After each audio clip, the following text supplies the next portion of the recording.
भरतपुर के कामा तहसील के जुरैरी गांव के शुद्ध बेरोजगार पदम चंद, जो आज बड़े मायूस होकर शहीद स्मारक पर बैठे हैं।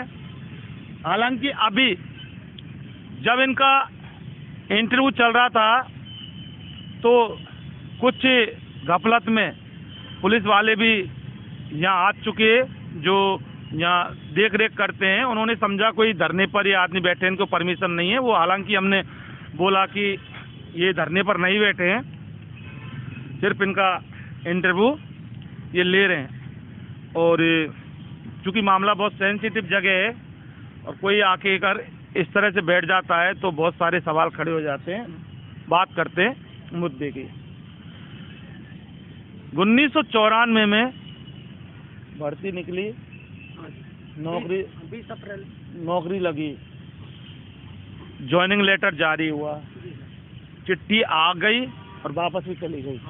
लेकिन आपको जो नौकरी है वो सिर्फ कागजों में ही नौकरी मिली, बाकी रिकॉर्ड पे आपको सरकारी नौकरी नहीं मिली। और उस नौकरी को पाने के लिए 1994 से 2023 यानी पूरे 29 साल से धक्के खा रहे हैं और दर दर की ठोकर खा रहे हैं। और बेरोजगार आदमी और है, और आपको पता है कि बहुत सारा पैसा खर्च होता है और बेरोजगार आदमी के पास जो दिक्कत है, एक तो रोजगार नहीं और दूसरा जो खर्च होता है वो अलग है। जानेंगे कि इस 29 साल में ये अपनी नौकरी को पाने के लिए शासन, प्रशासन और तमाम जो गलियारे हैं, सियासी गलियारे, आपने कहाँ कहाँ कोशिश की, कहाँ कहाँ आपने हाथ पैर मारे, किस किस से आप मिले, किस किस ने क्या कहा, किस किस ने क्या नहीं कहा। क्या किसी ने ये कहा कि आपको नौकरी दिला देंगे, या किसी ने ये कहा कि आपको नौकरी नहीं मिल सकती, जबकि कागज सरकारी सबूत आपके सामने। जी बताएं। मैंने 2021 में जिला शिक्षा अधिकारी भरतपुर के यहाँ आरटीआई के माध्यम से एक आवेदन किया था सूचना लेने के लिए कि मेरे लिफाफे की कॉपी चाहिए मुझे, जिसमें मुझे लिफाफे में नियुक्ति पत्र भेजा था। तो और काफ़ी दिनों तक वो टलाते रहे, तो उन्होंने एंड में ये कह दिया कि तुम्हें सूचना नहीं मिलेगी, तुम्हें जो कुछ करना है जो कर लो। हाँ जी। फिर उसके बाद में बड़ी मुश्किलों से मैं सूचना आयुक्त के पास पहुंचा तो 448 दिनों में मुझे सूचना दी गई, और जिससे मुझे पता चला कि उस नियुक्ति पत्र के लिफाफे के ऊपर गांव का नाम लिखा ही नहीं था, और जो वो है लिफाफा मेरे सेल्फ एड्रेस वाला जो मुझसे मंगवाया गया था वो यूज नहीं किया। सरकारी लिफाफे पर मेरे गांव का नाम जुरैरी नहीं लिखा था। देखिए कितनी बड़ी गफलत है। एक ये लेटर मेरे पास है, आप ये देखें, बड़ी सहेज के जो भी है, लेकिन इन्होंने बड़ी सहेज के ये रखा हुआ है। जिला शिक्षा अधिकारी DK पालीवाल, केडी पालीवाल, हाँ KD पालीवाल।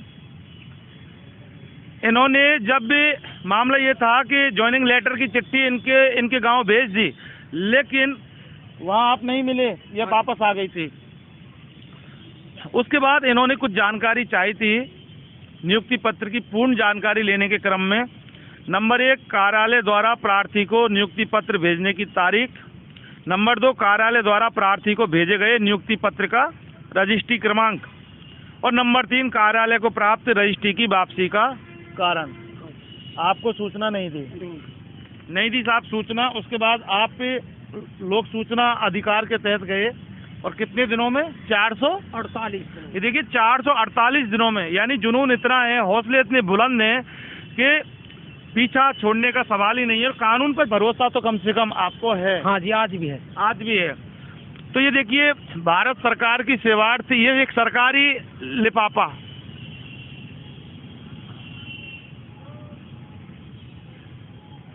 और ये पदमचंद सनोप श्री चरण सिंह। अब ये देखिए सबसे बड़ी बात, मतीश थोड़ा सा और दिखा दें एक बार, जनता भी आज देखेगी कि क्या हो रहा है।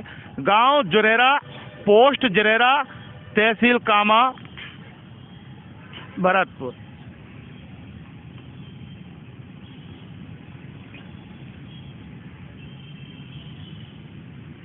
ठीक है। थोड़ा सा और दिखा दे।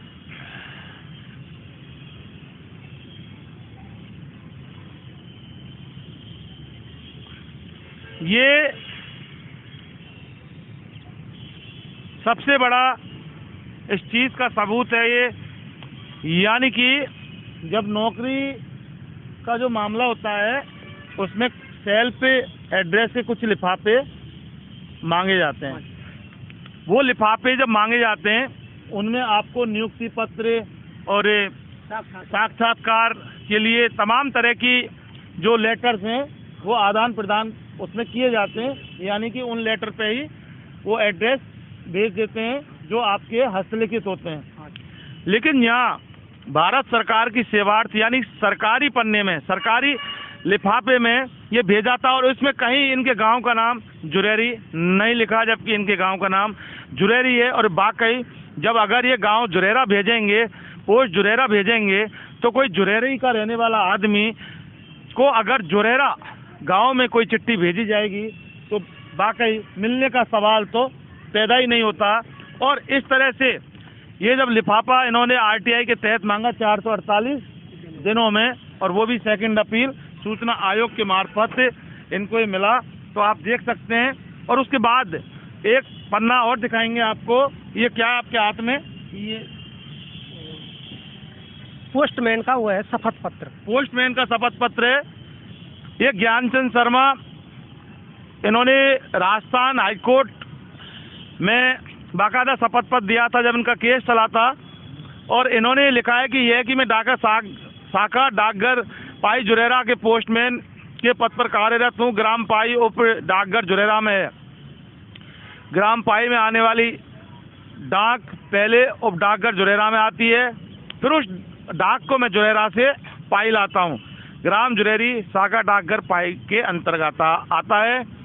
और यह कि दिनांक 1/7/1994 से लेकर 31/3/95 तक पदम चंद पुत्र श्री चरण सिंह निवासी ग्राम जुरेरी, जो कि शाखा डाकघर पाई के अंतर्गत आता है, के नाम से कोई भी रजिस्टर्ड पत्र जिला शिक्षा अधिकारी छात्र संस्थाएं भरतपुर के यहाँ से भेजा गया मेरे को ग्राम जुरेरी में बांटने के लिए कभी भी प्राप्त नहीं हुआ।